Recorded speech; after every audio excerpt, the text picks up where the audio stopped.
So,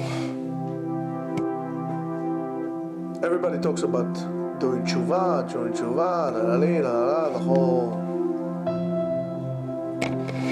very common thing. Are you about tshuva? What's the point of making tshuva? To keep mitzvot? Okay, so let's say now you put a kippah on your head, you grow your beard, you grow your peot, and you're still the same hustler as you were before. So what was the point of your tshuva? Is it it's a fashion thing? Is it you try to get away from something? You're trying to gain something? So okay, so you put a kippah, you grow a beard, but you're the same dude that you were before. Well, the whole purpose of tshuva is tikkun hamidot, fixing yourself, and is to become anav, humble, v'nishbar lev, and feel bad about what you did. A little guilt is good. Even Freud would tell you that. To understand what you did. Was it really worth it? Alright, so you ate that big shrimp. You ate that big lobster. You ate that cheeseburger. You ate that, I don't know, what else is there? Bacon, and you went with this shiksa and this one. Is it really worth it? Is it really worth it? This betrayal, that you betrayed Hashem, that you betrayed your own people. And every time you do an avirah, you're betraying your people. And it says, V'gdola anava, and the quality of being humble is so great. Keilu hekriv kol hakorbanot. A person who is truly a humble person is considered to him like he brought all the korbanot. You can't bring any korbanot today. But not humble like this.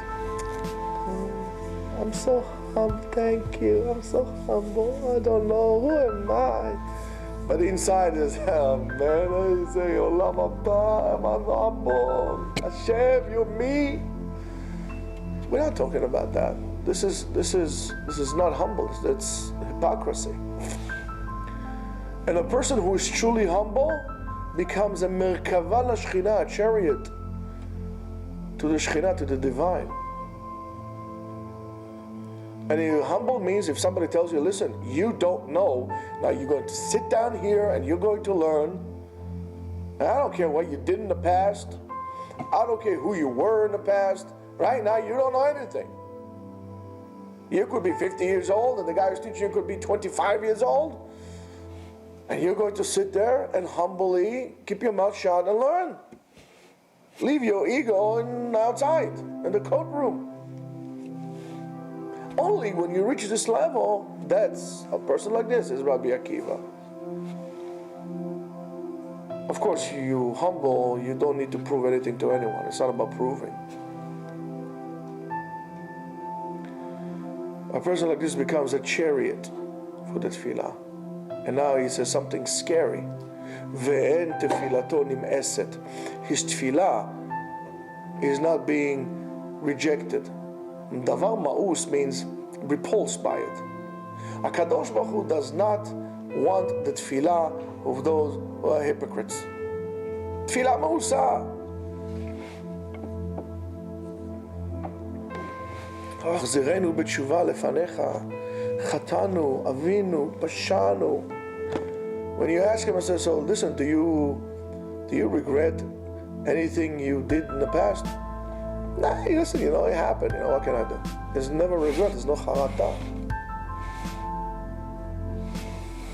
What is your pounding on your chest? You don't really mean that. It's tefillah like this. Kadosh Baruch Hu does not want.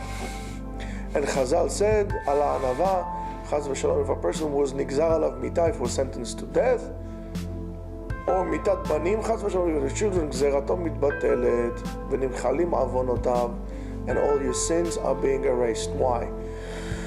Because the sins that you do make you feel good. Otherwise, a person would not sin. It pumps your ego. You feel good, right? I got a few notches on my belt. You feel good. You feel like a man. But when you humble, you create a vacuum in which those sins simply diminish. It crushes them. They don't exist because you're humble. Only to a person who is completely empty, he could be filled with himself, with ego, with averot.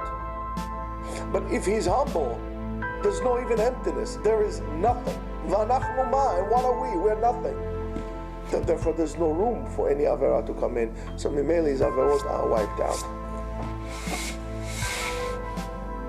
So next time, you're going to say, you know, I outgrew this place. Think about your tefillah. If your tefillah is going to be heard. Don't fool yourself. Have a great day.